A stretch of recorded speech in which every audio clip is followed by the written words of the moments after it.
यही मुद्दा नहीं था, और भी कई सारे मुद्दे थे जिसको लेकर के लगातार बीजेपी भुना भी रही थी।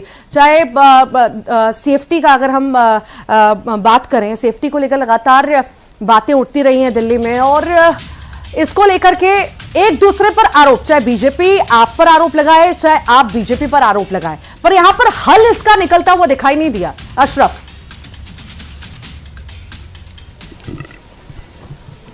बिल्कुल, देखिए जो महिला सुरक्षा की बात थी तो वो तो थी, लेकिन इसके लिए हमेशा से यहाँ पर आम आदमी पार्टी की जो थी वो पूरी तरह से ये मुद्दा केंद्र सरकार के पाले में डाल देती थी, क्योंकि जो लॉ एंड ऑर्डर की बात है वो केंद्र सरकार के पास है। जबकि यहाँ पर दूसरा एक जो मुद्दा था प्रदूषण का था, यमुना की सफाई का था, वो जो था उसको बीजेपी ने और अच्छे से यहाँ पे भुनाया है।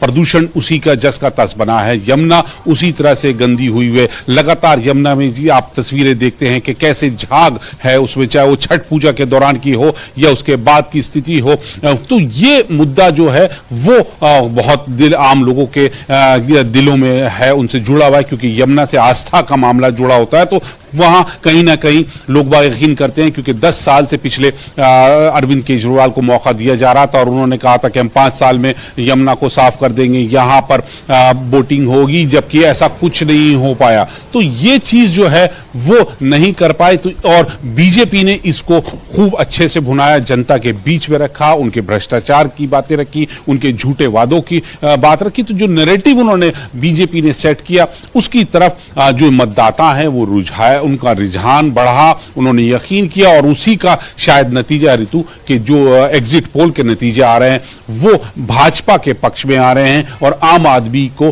थोड़ा झटका लगता नजर आ रहा है। हालांकि जितनी सीटें 32 से 37 सीटों के पर आम आदमी को दिखाया जा रहा है और 35 से 40 में भाजपा है, तो ज्यादा फर्क नहीं है इन सीटों को भी अगर आप देखें एग्जिट पोल के, तो 3 सीटों का। लेकिन ये है कि हाँ, भाजपा के पक्ष में वोट ज्यादा हुआ है, और एक ट्रेंड रहता था जैसा कि जब मतदान ज्यादा होता है तो उसका मतलब यही है कि जनता सत्ता परिवर्तन चाहती है। और इस बार भी जो 5 बजे तक के आंकड़े हमारे पास हैं वो साफ बता रहे हैं कि 2020 से 3% ज्यादा मतदान हुआ है, तो यानी ये सत्ता परिवर्तन की तरफ है। ऋतु, ठीक ठीक ठीक। सरमन नगेली जी हमारे साथ जुड़े हुए हैं, वरिष्ठ पत्रकार हैं। सरमन जी, आपको मेरी आवाज मिल पा रही है? मिल रही जी। जैसी तस्वीर अभी हम देख रहे हैं, कहीं ना कहीं बीजेपी को बढ़त मिलती, आप पिछड़ती हुई नजर आ रही है, किस तरह से देखते हैं? देखिए, जिस तरह से देश के प्रधानमंत्री माननीय नरेंद्र मोदी जी और गृह मंत्री अमित शाह जी और जेपी नड्डा जी जो चुनाव जीतने की रणनीति पर काम करते हैं, वो उनकी लगातार रणनीति सफल होती दिख रही है। चाहे मध्य प्रदेश के जो या राजस्थान या दिल्ली के चुनाव हुए, अभी महाराष्ट्र के चुनाव हुए, फिर लोकसभा चुनाव में, तो वो लगातार उनकी रणनीति सफल हो रही है। और अभी तो उनका एक अच्छा एक माहौल चल रहा है पूरे देश में। तो जो अभी रुझान आ रहा है उस रुझान के अनुसार तो कह सकते हैं एक जो आपका एग्जिट पोल है कि उनकी सरकार बनती हुई दिख रही है। लेकिन मेरा यहाँ ऋतु जी एक दूसरा मानना है। मैं चूंकि ओपिनियन पोल और सर्वेक्षण और भारतीय चुनावी सर्वेक्षण पर थोड़ा सा स्टडी कर रहा हूँ, मैं लंबे समय से कर रहा हूँ, कुछ काम भी चल रहा है मेरा किताब का। जाने माने लेखक निक मून ने अपनी पुस्तक opinion poll history theory and practice में लिखा है कि जनमत सर्वेक्षण अच्छे या बुरे के लिए लोकतांत्रिक प्रक्रिया में अंतर्गुंफित होते हैं। ये चुनाव को भेड़चाल के स्तर तक या रेस्कैप स्तर तक गिराकर पूरे लोकतंत्र को दूषित करते हैं। मेरा मानना है कि मत सर्वेक्षणों के चुनाव अभियान और वास्तविक मतदान पर पड़ने वाले प्रभावों की जांच होना चाहिए। यह सवाल इसलिए उठता रहा है कि पारदर्शिता इनमें का पहलू नहीं होता है, एकदम विपरीत नजर आते हैं।